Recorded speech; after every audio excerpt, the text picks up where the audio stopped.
And he is not easy, I want to tell you. He's not the easiest guy to deal with. But that's what makes him great. That's what makes him great.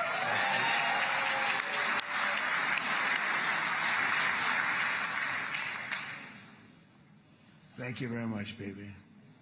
Great job.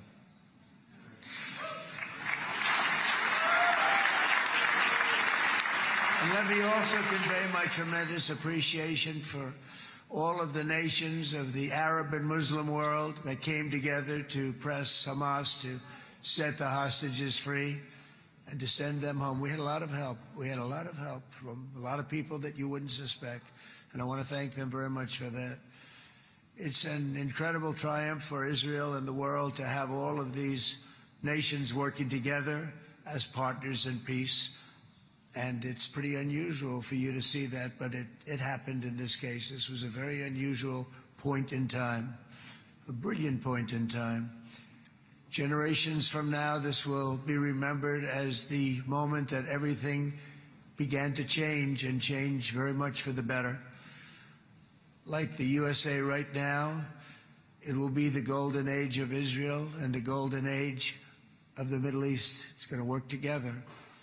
I'd like to thank several great American patriots for their invaluable help in getting something done that almost everyone thought was absolutely impossible. We were wasting our time. So many people said, "You're just wasting your time." But we weren't, because we had talented people working with us, and we had people that love your country, and frankly, people that love the region. They love the Middle East. I want to thank my friend Steve Witkoff.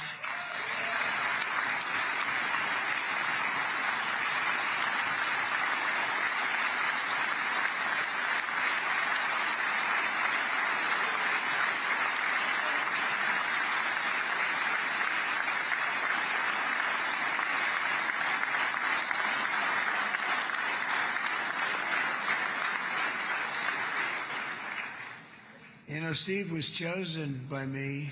He never did this before, but I knew him as a few things. He was a great businessman, but I know a lot of great businessmen, to be honest with you. He had tremendous negotiating skills, but I know a lot of people that negotiate pretty well, although it is an art.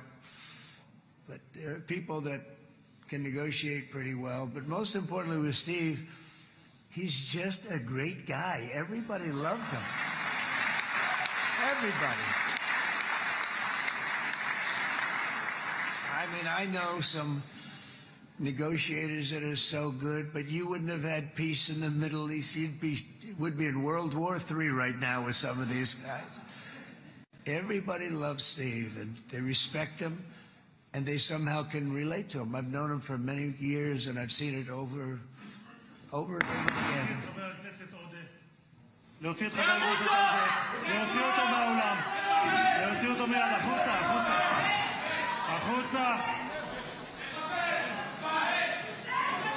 להוציא גם את חבר הכנסת כסיף, להוציא את חבר הכנסת כסיף מהאולם, להוציא אותו מיד.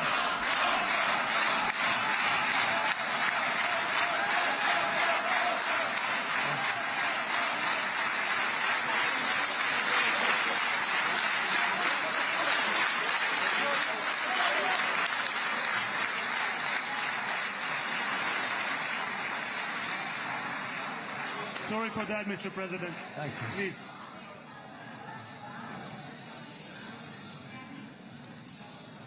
That was very efficient.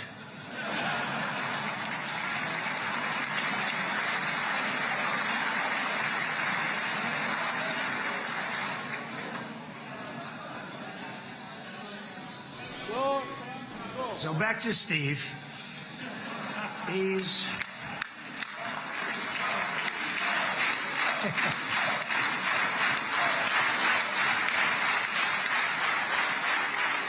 But I tell one story because he was so involved, and then we called in Jared. We need that brain on occasion. We got to get Jared in here. We got to get a certain group of people. But Steve started this all by himself. I call him Henry Kissinger, who doesn't leak. Okay? Henry is a big leaker. He leaked Steve doesn't leak. Steve just wants to get the job done. He wants to do what's right. But I'll give you just a quick story because, as you know, he's working on the war with Russia and Ukraine, a war that would have never happened if I were president. A shame. 7,000 young soldiers a week are being killed. More than that this last week. It's a shame.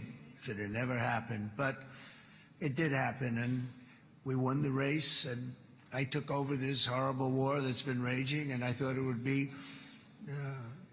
easily settled. I thought it was a hell of a lot easier than doing what we just did very successfully with Israel and a lot of other people. But this came first, and we'll get that one. But I set up a meeting for him to meet with President Putin, thinking it would be a 15 or a 20-minute meeting. Steve had no idea about Russia, had no idea about Putin too much, didn't know too much about politics, wasn't that interested. He was really good at real estate, but he had that quality that I was looking for, and I didn't see it around in too many ways. And I set up the meeting with Putin, and I called. I said, is Steve finished yet? That was about a half an hour into the meeting. No, sir, he's not. He's still inside. This is in Moscow. I said, well, how's he doing? I don't know, sir. He's still inside. I called up an hour later. Let me speak to Steve. Sir, he's still with Putin. He's with President Putin. I said, wow, that's a long meeting, 1 hour. I called up an hour later. He was still with Putin. 3 hours later, he was still with Putin. 4 hours later, he started to get the word that he was going to be coming out soon. And in 5 hours, he came out. I said, what the hell were you talking about for 5 hours?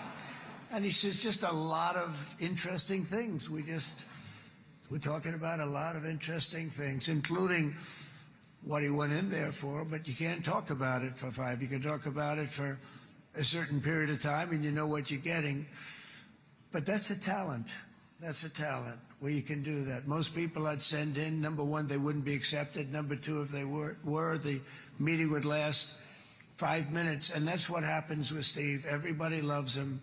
They love him on this side. They love him on the other side. And he really is. He's a great negotiator because he's a great guy. So thank you very much, Steve. Very much.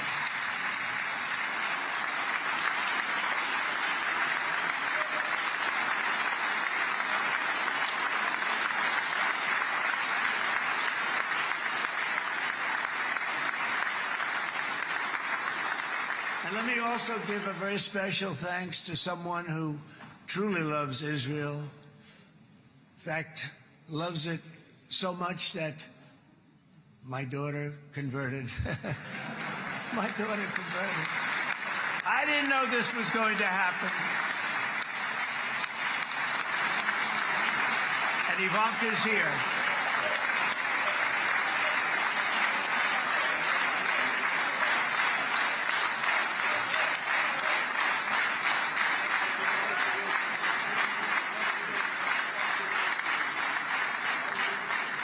And Bibi, you do know this was not in the cards for me. You understand that. And she is so happy, and they are so happy. At least I think they're happy. If they're not, we have a big story, right? No, they have a great marriage, and they get along great. They're best friends. They have a very special relationship. But Jared has been so helpful. He really did something very special. He established the Abraham Accords with a group of very wonderful people. I like calling it the Avraham Accords because people that,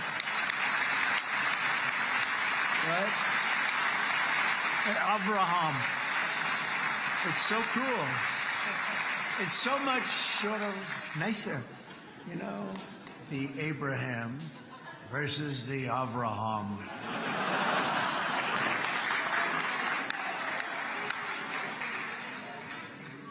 I just don't want to sound too sanctimonious when I do it, so, you know, I sort of split it up. This way we keep everybody happy. But we have some very great talent, and they have no excuses for anything that's taken place because we had some unbelievably good people working on this. And then you're going to add a man named Marco Rubio, who is also here. That's right.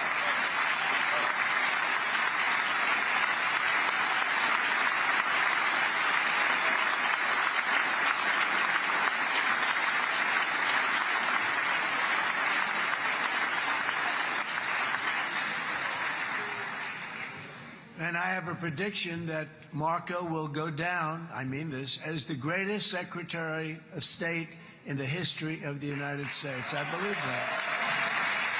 I believe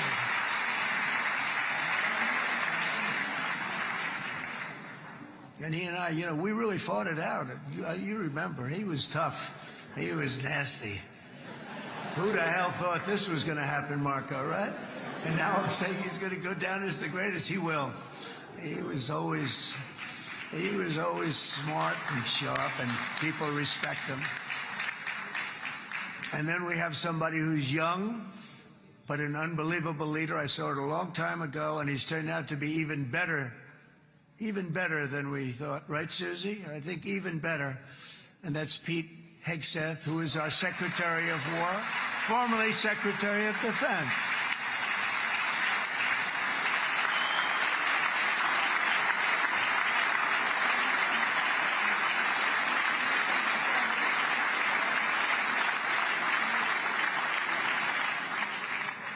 And as you know, we decisively won World War I. We decisively won World War II decisively. And everything in between and everything before it, we won everything. And then they had the brilliant idea of changing the name from war, it was war, to defense. And with that went a certain thinking. And we fought in a very politically correct way after that. We always had the strongest military, and now we have a stronger military than we've ever had before. Because of my first term, I've totally rebuilt the military, every aspect of it. But we have, if you think, we settled 8 wars in 8 months. I'm now including this one, by the way, if that's okay. They may say, well, that was quick. Because yesterday I was saying 7, but now I can say 8. The hostages are back. The hostages are back.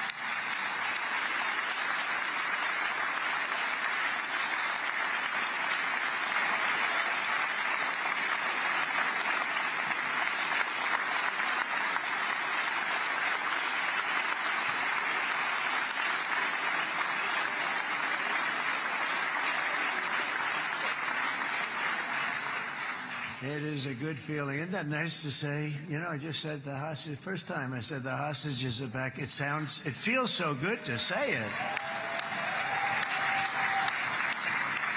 But when you settle 8 wars in 8 months, that means you don't like war. Everyone thought I was going to be brutal. In fact, I remember Hillary Clinton during a debate, she said, look at him, he's going to go to war with everybody. And actually, she said, he's got a personality that's all about war. No, and my personality actually is all about stopping wars. And it seems to work. It seems to work. But it also means this name change and our attitude that we're not going to go into a war. But if we do, we're going to win that war like nobody has ever won a war before. We will not be politically correct, but we're not going to be there. And I think, as you mentioned, Bibi, before, peace through strength. And that's what it's all about. The United States has the greatest and most powerful military in the, right now, history of the world. I can tell you we have weapons that nobody's ever dreamt of. I only hope we never have to use them. I rebuilt the military. I was proud to do it, but some of the things I hated to do. I hated certain of the weapons because the level of power is so enormous. It's so dangerous, so bad. But we have to do what we have to do. We make the best weapons in the world, and we've got a lot of them. And we've given a lot to Israel, frankly. And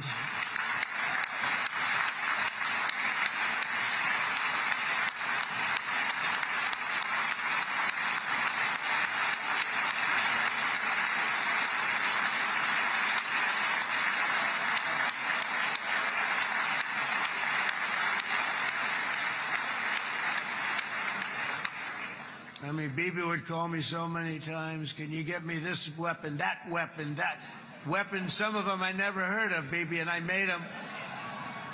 But we'd get them here, wouldn't we? And they are the best. They are the best. And But you used them well. It also takes people that know how to use them, and you obviously used them very well. But so many that Israel became strong and powerful, which ultimately led to peace. That's what led to peace. So as we celebrate today, let us remember how this nightmare of depravity and death all began. 2 years ago, on the eve of the Simchat Torah holiday, thousands of innocent Israeli civilians were attacked by terrorists, and one of the most evil and heinous desecrations of innocent life the world has ever seen, the worst slaughter of Jews since the Holocaust. The cruelty of October 7th struck to the core of humanity itself. Nobody could believe what they were witnessing. The United States of America grieved alongside you, and we mourned for our own citizens who were so viciously taken that day. And to all the families whose lives were forever changed by the atrocities of that day, and all of the people of Israel, please know that America joins you in those two everlasting vows: never forget and never again.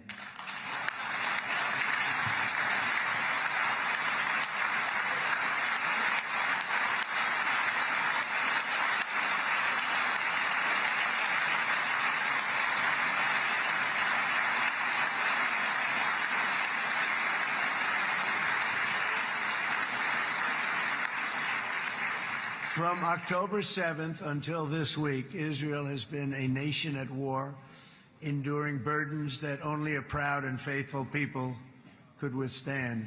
It was a very tough period of time. For so many families across this land, it has been years since you've known a single day of true peace.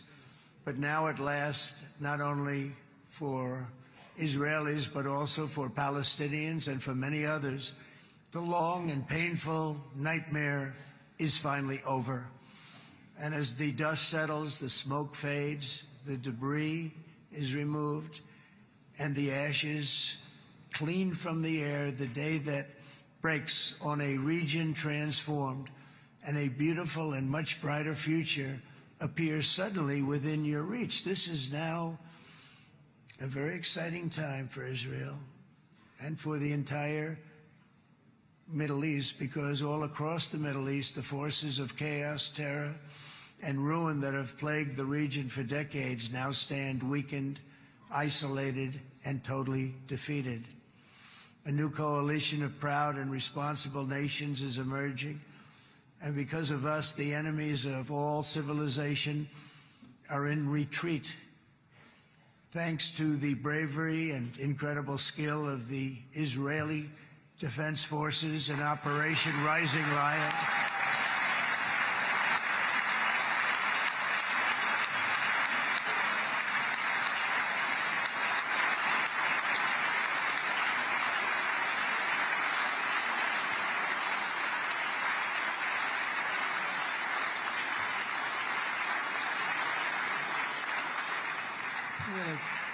guy's central casting. Let's put him in a movie. Look at him. Great job. And my people loved working with you. Loved it. They worked so well together. But many of Iran's top terrorists, including nuclear scientists and commanders, have been extinguished from this earth. And with Operation Midnight Hammer, boy, that's a great name for that, what we did last June. The United States military flew 7 of those beautiful B-2 bombers. They look so beautiful all of a sudden.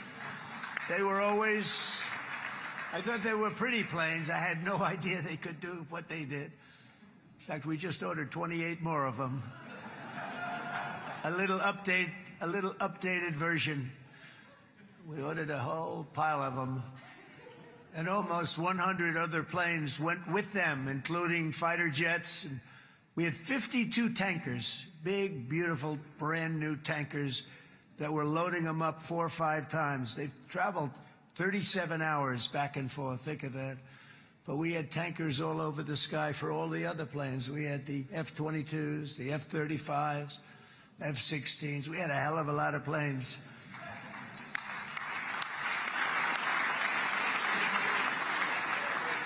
So we had 52 gas stations in the sky. That's what they call them.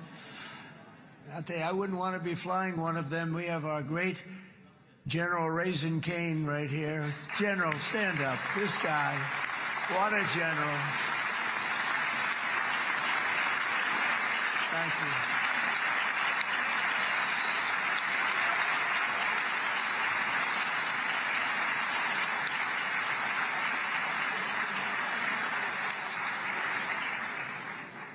I asked General Cain, I said, you know, we're having problems with ISIS, and I was in Washington, and I asked, how long would it take to defeat ISIS? And my Washington generals told me, 3, 4, maybe 5 years, sir. I said, I don't get it. We got the best equipment in the world. Why? So I flew to Iraq, and I met with a man named Cain. He said, what's your first name? He said, they call me Raisin, sir. I said, wait a minute, your name is Raisin Cain? I've been looking for you for a long time. You gotta be kidding. So they told me 3, 4, 5 years to defeat ISIS. And I sit down with him and I say, why is it? I flew there in the dark of night. I landed, I'll never forget it. It's quite a trip. I'm glad I made it because I met him. I said, could I ask you, General? I come down. He said, with another general and a sergeant. Everybody was like central casting. They could go into a movie right now. Between him and you guys over here, we could get rich making movies, okay? And they got along so great. That's the beautiful thing, that your military and our military, BB, got along so great. But I was told by the television generals in Washington, we have the best equipment in the world. Why is it taking so long? And they said, 4 years. I said, so let me ask you, Raisin, how long would it take you to defeat ISIS? Sir, we can do it in 3 weeks, but you'll probably have some time left over. I said, you gotta be kidding. What the hell are you talking about? They said 4 years. I said, well, sir, look, it's not my place to say, but you're asking me the question. What you have to do is you hit him from the west, you hit him from the north, you hit him from the south, you hit him above, you hit him below. I said, so why didn't they do it? And he didn't want to speak badly of his superiors, which is hard to believe they were his superiors. Should have been the other way around a long time ago, because he's the one that did Operation Hammer. It was flawless. It was flawless. It was absolutely flawless. And I said, so you really think you can do it in 4 weeks? Yes, sir, 100%. You have to do it differently than they were doing it. They were using one base, and it was hundreds of miles away. And he says, we have all these portable bases all over the Middle East. And they didn't want to use them because they didn't want to offend the country where the portable... They wouldn't have even known what the hell the planes were going up, right? They wouldn't have known. But he said, no, they didn't want to defend anybody, offend anybody. And but we can do it in 4 weeks. I said, you sure about that? I'm going to call you back. I'll call you back on Monday. I'm going back to Washington. But you think 4 weeks? Yes, sir, I think we can do it in 4 weeks. We'll have time left over. So I call him on Monday. I say, you think you can do it? 4 weeks. I said, go ahead and do it. He did it. I'll tell you, he did it in 4 weeks, less than 4 weeks. So, General, stand up, please. Again, this is a real general. This is not a television general. He doesn't want to go on television.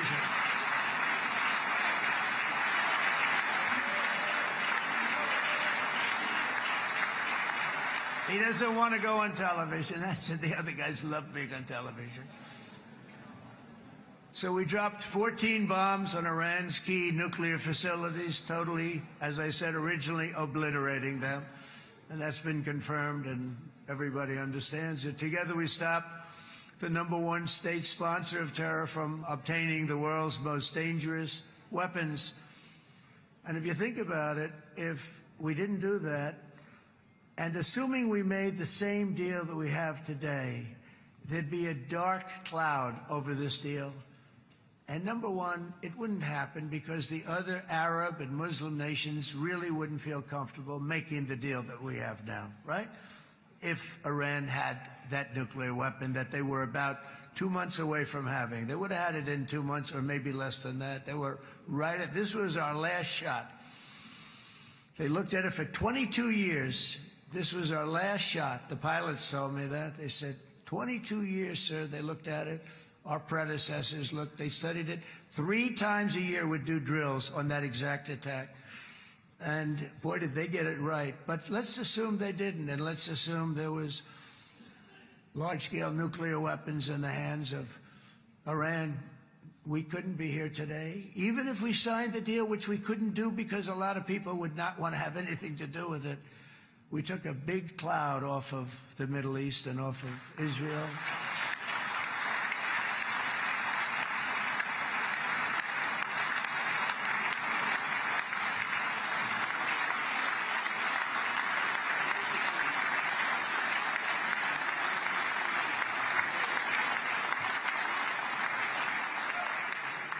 And it was my honor to help. But isn't it true, though, that can you imagine the same, let's assume, Bibi, the same documents, we had everything the same, but you had somebody out there that was, in the opinion of everybody, all-powerful in the Middle East. They took a big hit, didn't they? Didn't they take a big hit? Boy, oh boy. They got hit from one side, from the other. And you know, it would be great if we could make a peace deal with them. And I think that's maybe, would you be happy with that? Wouldn't it be nice, I think? Because I think they want to. I think they're tired. Somebody said, sir, they're starting their nuclear program again. I said, let me tell you something. They're not starting anything. They want to survive. The last thing they want to do is start digging holes again in mountains that just got blown up and start. They're not doing this. They want to survive, okay? But I think we have a chance. Steve, you, and I think Jared, come on, I'll call you back for another one. We always bring Jared when we want to get that deal closed. We bring Jared, but Steve, you and Jared and the General and Pete and Marco, you'll get that deal done easy. I think that'll be easy. But first we have to get Russia done. We got to get that one done. If you don't mind, Steve, let's focus on Russia first, all right? We'll get it done. In Lebanon, the dagger of Hezbollah, long aimed at Israel's throat, has been totally shattered. My administration is actively supporting the new president of Lebanon in his mission to permanently disarm Hezbollah's terror brigades. He's doing very well. And build a thriving state at peace with its neighbors. And you're very much in favor of that, I know. And good things are happening there, really good things. And with this week's ceasefire, we've achieved the most challenging breakthrough of them all. The most challenging breakthrough maybe ever. I mean, I've never seen anything like. I've been involved in a lot of success.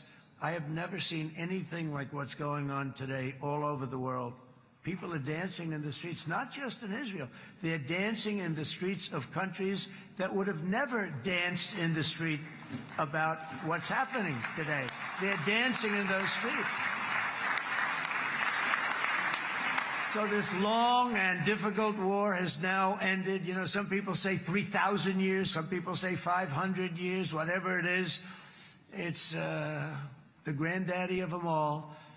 And in an unprecedented achievement, virtually the entire region has endorsed the plan that Gaza will be immediately demilitarized, that Hamas will be disarmed, and Israel's security will no longer be threatened in any way, shape, or form.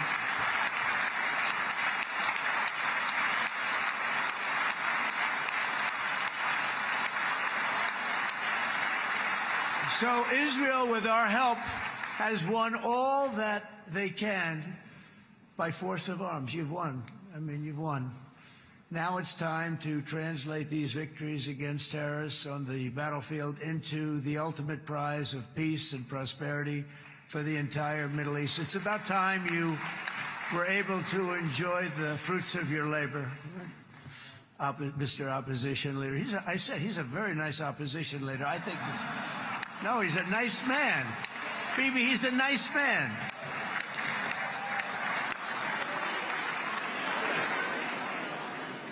He knows what he's doing, right? No, he's a very nice guy. Well, see, now you can be a little bit nicer, Bibi, because you're not at war anymore, Bibi.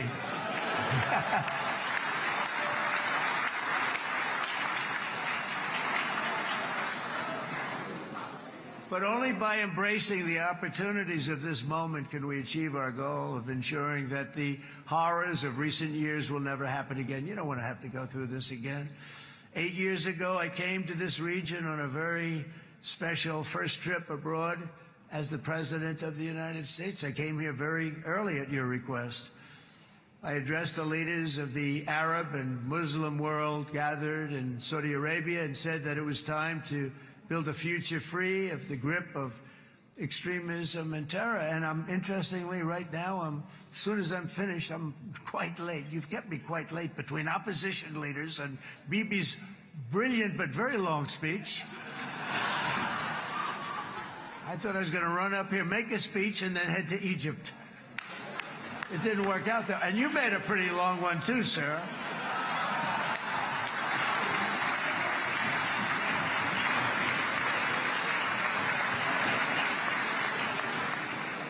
But I liked what you all said. It could be worse. Supposing on top of it, I didn't like what you said. That would be no good, Ron, would it? Ron, you did a great job, by the way, Ron.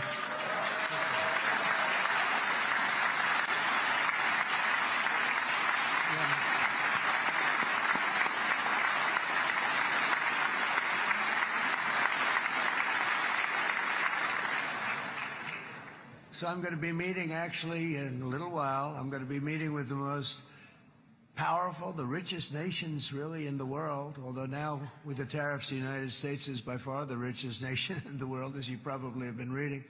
But the richest nations, most powerful nations, tremendous, headed by some tremendous people in many cases. Some cases I wouldn't say necessarily I would endorse. But I will tell you, some incredible people that really helped us make this all possible. So I'll be going there. I'll be quite late. They might not be there by the time I get there. But we're going to give it a shot. But the journey we started back then led to the crushing defeat of the ISIS caliphate, to the monumental Abraham Accords, and ultimately to the historic ceasefire this week, in which many of those same nations really played a very pivotal role, I have to tell you. Steve will tell you that. Jared will tell you that. Together, we've shown that peace is not just a hope that we can dream about. It's a reality we can build upon day by day, person by person, and nation by nation. And because of that, the Middle East is finally ready to embrace its extraordinary potential. You have extraordinary potential in this region. It should now be clear to everyone throughout the region that decades of fomenting terrorism and extremism, jihadism and anti-Semitism have not worked. They haven't worked. They've been a disaster. They've just killed. They've killed. They've backfired completely and totally. They've just totally backfired. Everything that you thought, take it worst case, it's turned out to be worse than that. They have not worked. From Gaza to Iran, those bitter hatreds have delivered nothing but misery, suffering, failure, and death. They've served not to weaken Israel, but to annihilate the very forces that did the most to foment this hatred. And it's really, everybody that's tried it has become irrelevant. Meanwhile, we've seen those nations that set aside their differences, reached across ancient divides, and pursued engagement are now among the most successful in the region. They're getting along with Israel, and they're doing great. And I can tell you the 4 nations that joined the Abraham Accords early on, and you'd all be doing me a favor, and I'm going to be saying this in a little while to some other friends, would love you all to, is this right, Jared? Join up in the Abraham Accords. We have to join up and get together. You can have that whole thing filled out. We had a very weak administration, worst president in the history of our country by far. And Barack Obama was not far behind, by the way.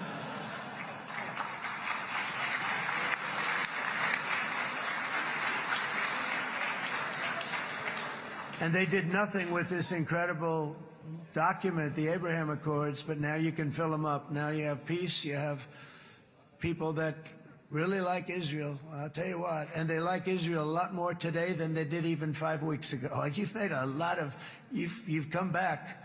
You've come back strong because it was getting to be a little nasty out there in the world, and ultimately the world wins. You can't beat the world always. I would say to Bibi, it's now time, and he understood it better than anybody, because ultimately, you know, the world's a very big place. And I've said a lot.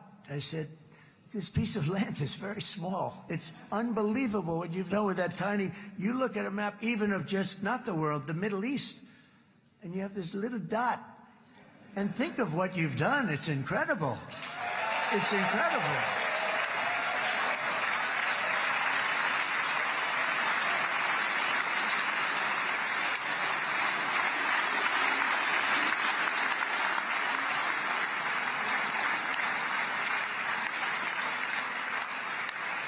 But the world is loving Israel again. And I said to Bibi, you know, the world is big and it's strong. And Ron, ultimately, the world wins. And we don't have to worry about that now. But there was getting to be a period of time over the last few months, you know, the world wanted peace and Israel wanted peace. Everybody did. Everybody did. And what a victory it's been, right? What a victory it's been. If you would have gone on for 3, 4 more years, keep fighting, it was getting bad. It was getting heated. The timing of this is brilliant. And I said, Bibi, you're going to be remembered for this far more than if you kept this thing going, kill. It would be it would not be the same. And I just want to congratulate you for having the courage to say, that's it, we've won. And now let's enjoy our lives and let's rebuild Israel and make it stronger and bigger and better than it's ever been before. We're going to do that. Took a lot of guts. And the choice for Palestinians could not be more clear. This is their chance to turn forever from the path of terror and violence. It's been extreme, to exile the wicked forces of hate that are in their midst, and I think that's going to happen. I've met some people over the last couple of months that want to see it happen very much, and after tremendous pain and death and hardship, now is the time to concentrate on building their people up instead of trying to tear Israel down. We don't want that to happen again. And the total focus of Gazans must be on restoring the fundamentals of stability, safety, dignity, and economic development so they can finally have the better life that their children really do deserve after all these decades of horror. I intend to be a partner in this effort in the sense that we're going to help and we're going to do something that became unbelievably popular. Everybody wants to be on it. It's called the Board of Peace, okay? How about that? Is that a beautiful name? Like a board of peace.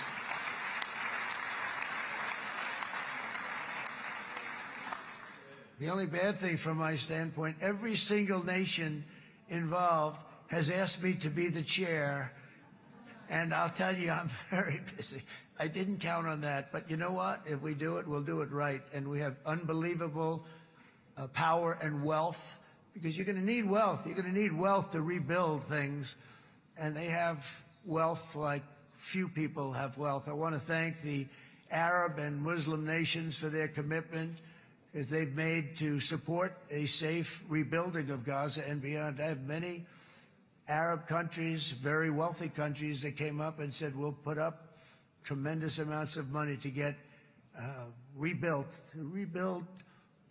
Gaza, and I think that's going to happen. The power, they want dignity, they want to come forward, and they want to say, and I want to say who they are, because what they're doing is going to be, I think, something that you're going to be very impressed with, Bibi, and you need that. You need the kind of economic power that they have, and they want to see it work, and they want to see it be safe, and they want to see it be good for Israel, too. And as much money as it will be, and it's a lot, as you can see, it's a lot. For these countries, it's relatively little relative to their worth. It's really a lot of money like most people could never even conceive. But for these countries, it's not that much, especially because it ensures success and stability in the Middle East, which is what they want to see. So many of them will be with us in Egypt in a little while, I think. I'm not sure. They may be gone. They may have taken their Boeing 747s and left. I said, what kind of a plane do you fly? 747. I said, that's a large plane. No, they may have. Steve, do you think they've left on their their brand new Boeing 747s? I don't know. We're going to find out soon. It's going to be a big story. There'll be 2 people left, and they'll be the 2 poorest ones.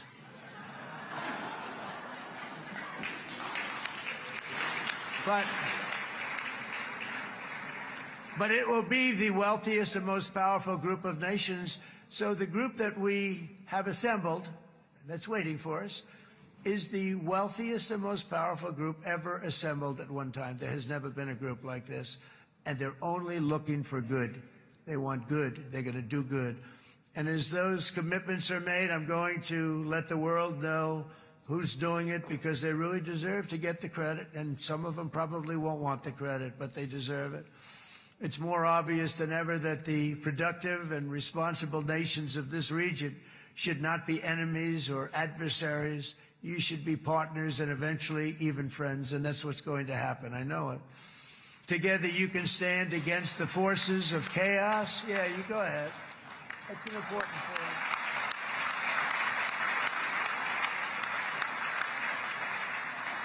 Because you can stand against the forces of chaos that threaten all of your interests, and it's always a big threat, and unleash incredible prosperity and opportunity for all the people of these lands. And that's what's going to happen. You're going to unleash numbers and success, the likes of which Israel has never been able to think of, because you're so firm, and you should be, and you've done the right thing in defending yourself.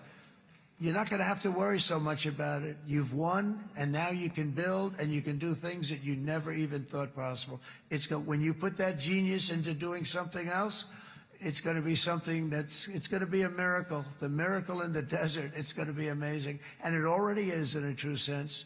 But it'll be wonderful when you can spend time thinking about other than war and defense and offense also. To that end, it's my firm hope and dream, frankly, that together the Abraham Accords will turn out to be everything that we thought they would. Those 4 countries were very, very brave in doing it. They did it at a very early point, and every single one of them benefits unbelievably financially. And if you noticed, even in this bad period that we just went through, they all remained a member of the Abraham Accords. They've done unbelievably well. And you know who you are, and I want to thank you.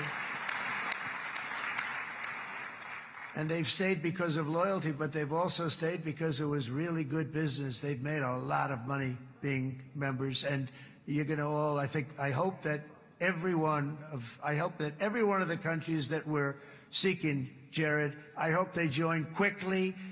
No games, no nothing. Just join, get it. It's going to be a great peacemaker.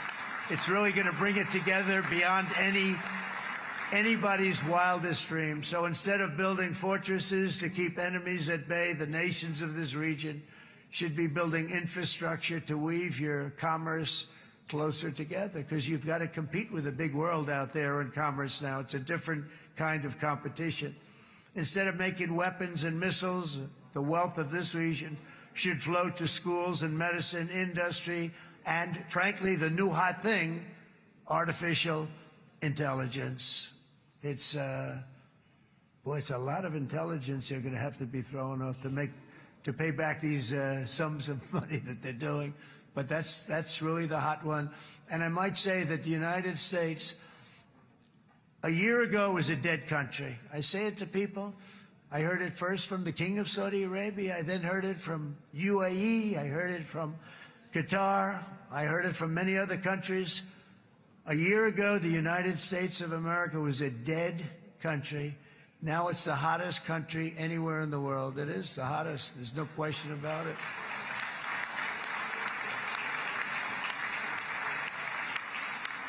In fact, if you go back a year ago, before the election, although once we had November 5th, we became hot because people got it. I would say November 5th was a time that we became really hot. But once you go back a couple of years, if I were in charge and the country was doing what they, nobody was going to ask me to speak. Nobody asked Joe Biden to come up and speak, I guarantee you that. And if they did, he would have turned them down, I promise you. He didn't speak. He didn't speak, and he didn't speak well. But all of the countries in the Middle East, it could have, what we're doing now, it could have happened a long time ago, but it was strangled and set back almost irretrievably by the administrations of Barack Obama and then Joe Biden. It was, there was a hatred toward Israel. There was an absolute hatred. The setbacks really started when President Obama signed the Iran nuclear deal. This was a disaster for Israel, and it was a disaster for everyone. And I remember that Bibi Netanyahu came to the United States and worked so hard to try and get Obama not to do that deal.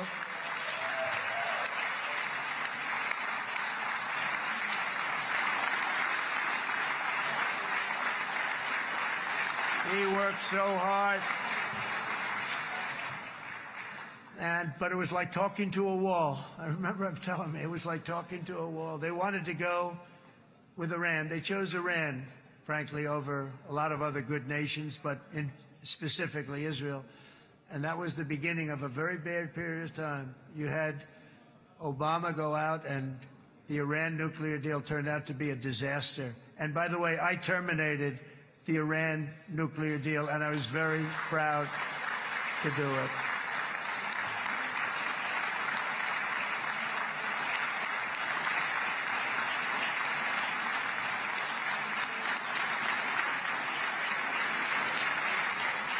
Yet even to Iran, whose regime has inflicted so much death on the Middle East, the hand of friendship and cooperation is open. I'm telling you, they want to make a deal. That's all I do in my life. I make deals. I'm good at it. I've always been good at it. And I know when they want. Even if they said, we don't want to make a deal, I can tell you they want to make a deal. All right, they do. They want to make a deal, and we're going to see if we can do something, because this is crazy what's happening, and we're not going to have this anymore. Neither the United States nor Israel bear the people of Iran any hostility. We merely want to live in peace. We don't want any looming threats over our heads, and we don't want to even think in terms of nuclear destruction. It's not going to happen, never will happen. There's nothing that would do more good for this part of the world than for Iran's leaders to renounce terror, stop threatening their neighbors, quit funding their militant proxies, and finally recognize Israel's right to existence. They have to do that. They have to do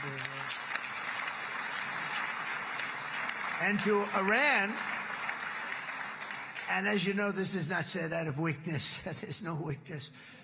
But I'm going to say this, that we are ready when you are, and it will be the best decision that Iran has ever made.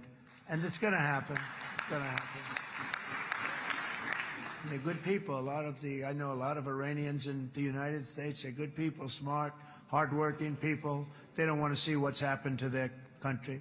The story of fierce Israeli resolve and triumph since October 7th should be proof to the entire world that those who seek to destroy this nation are doomed to bitter failure. The state of Israel is strong, and it will live and thrive forever.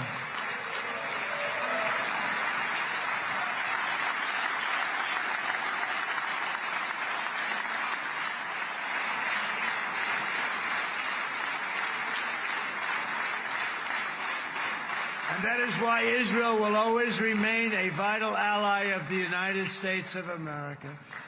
Israelis share our values, field one of the world's most powerful militaries. You really do. You have an amazing, what a job you've done. And have one of the most innovative economies on earth. Those are just a few of the reasons why I'm proud to be the best friend that Israel has ever had. And they all say it in the White House. They all say it. I guess it's true because everybody says it, baby. You said it today. Thank you. But as president, I terminated the disastrous Iran nuclear deal, and ultimately I terminated Iran's nuclear program with things called B-2 bombers. It was swift, and it was accurate, and it was a military beauty. I authorized the spending of billions of dollars, which went to Israel's defense, as you know. And after years of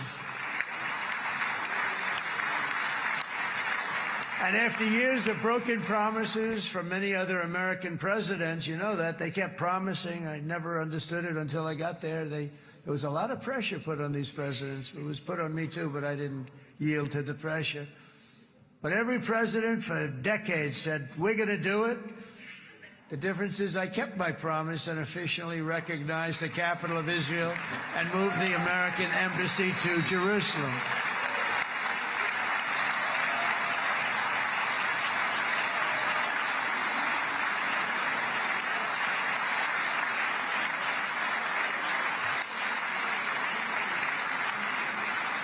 Isn't that right, Miriam? Look at Miriam. She's back there. Stand up, Miriam. Stand up.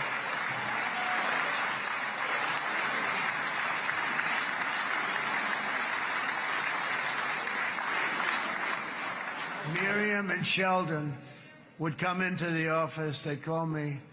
He'd call me. I think they had more trips to the White House than anybody else I can think of. Look at her sitting there so innocently. She's got $60 billion in the bank, $60 billion. And I think she's saying no more. And she loves Israel, but she loves it, and they would come in, and her husband was a very aggressive man, but I loved him. He was a very aggressive, very supportive of me. And he'd call up, can I come over and see you? I say, Sheldon, I'm the president of the United States. It doesn't work that way. He'd come in, but they were very responsible for so much, including getting me thinking about Golan Heights, which is probably one of the greatest things to ever happen to Israel.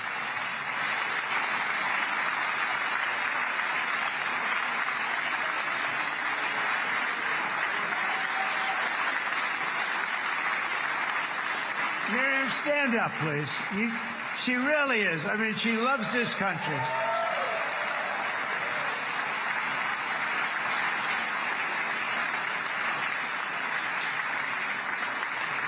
She loves this country. Her and her husband are so incredible. We miss him so dearly. But I actually asked her, I'm going to get her in trouble with this, but I actually asked her once, I said, so Miriam, I know you love Israel. What do you love more, the United States or Israel? She refused to answer. That might mean Israel, I must say. We love you. Thank you, darling, for being here. That's a great honor. Great honor. She's a wonderful woman. She is a great woman. I've always stood for the people of this community, and I always will. I'll always be with you. I'm always going to be with you. I guess maybe something could happen to change my mind. Somebody that's really stupid gets into office and wants to do really bad things, but that's about it. And we don't think we're going to have that happen. I hope we're not going to have that happen. And this man is a good man right here. These two men are good men right here.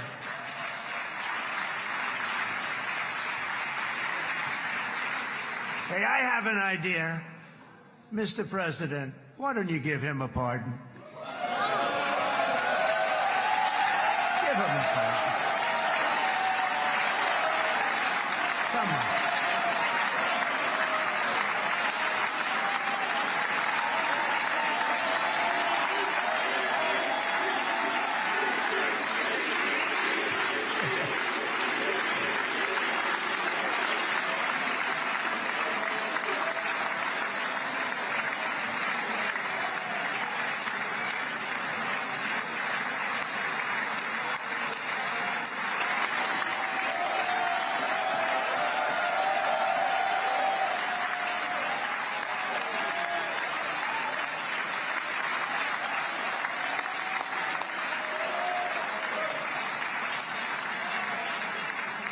By the way, that was not in the speech, as you probably know.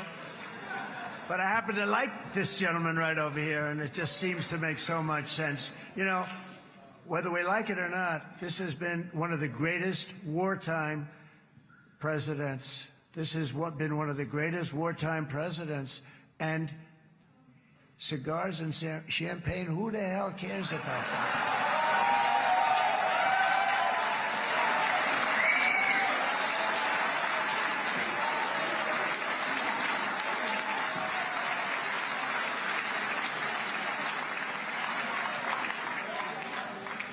All right, enough controversy for the day, right? Actually, I don't think it's very controversial. So, you know, I mean, I see so popular. You are a very popular man. You know why? Because you know how to win.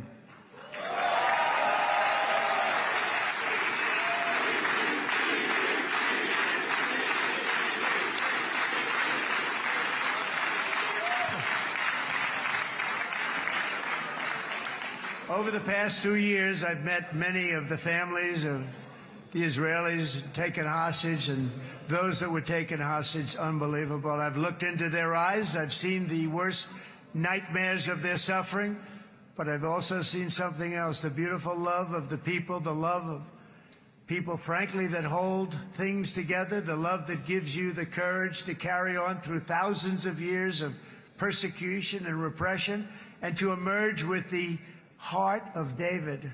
It's the heart of David.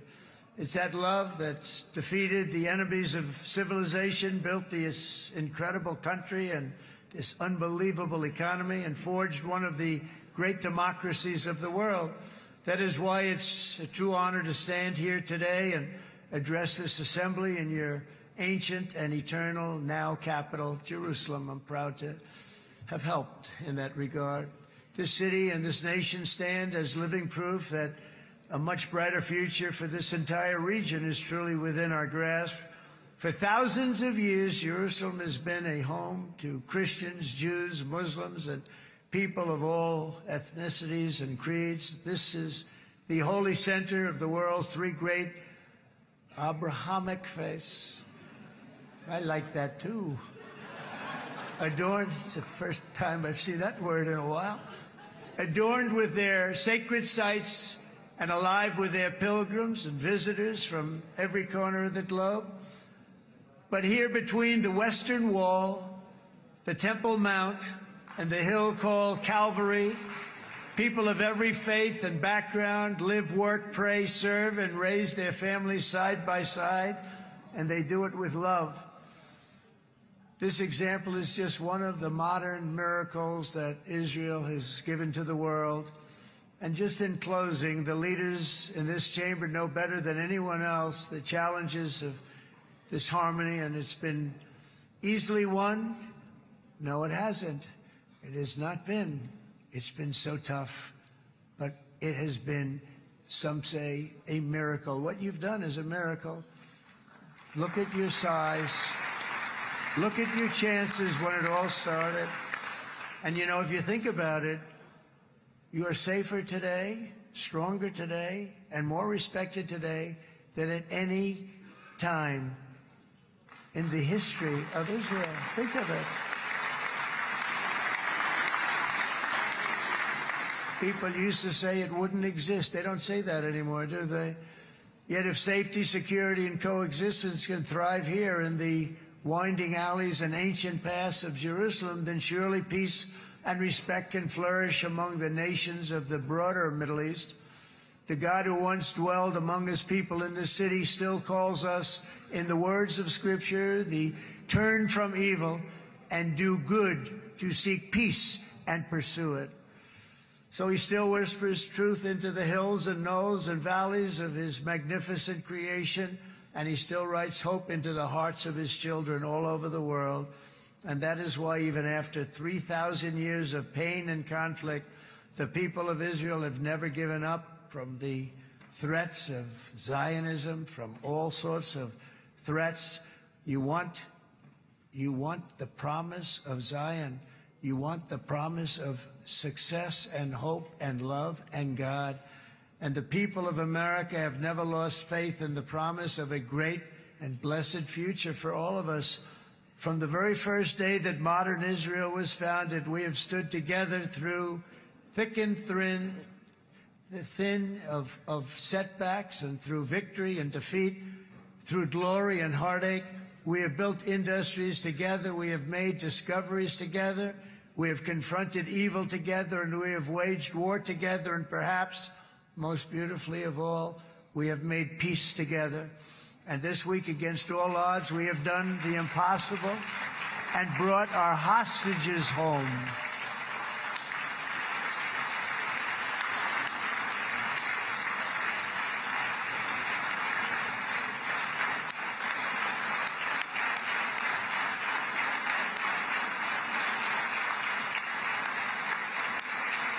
So now we're going to forge a future that is worthy of our heritage. We're going to build a legacy that all the people of this region can be proud of. New bonds of friendship, cooperation, and commerce will join Tel Aviv to Dubai, Haifa to Beirut, Jerusalem to Damascus, and from Israel to Egypt, from Saudi Arabia to Qatar, from India to Pakistan, from Indonesia to Iraq, from Syria to Bahrain, Turkey to Jordan, the United Arab Emirates to Oman, and Armenia to Azerbaijan, another war that I just settled. We are going to have hope, harmony, opportunity, and happiness here in the spiritual and geographic center of the entire world. That's what you are. Israel, America, and all of the nations of the Middle East will soon be safer, stronger, greater, and more prosperous than ever before.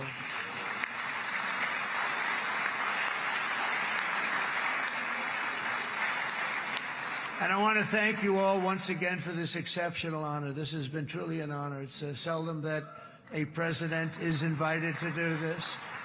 And I love Israel. I'm with you all the way. You will be bigger, better, stronger, and more loving than ever before.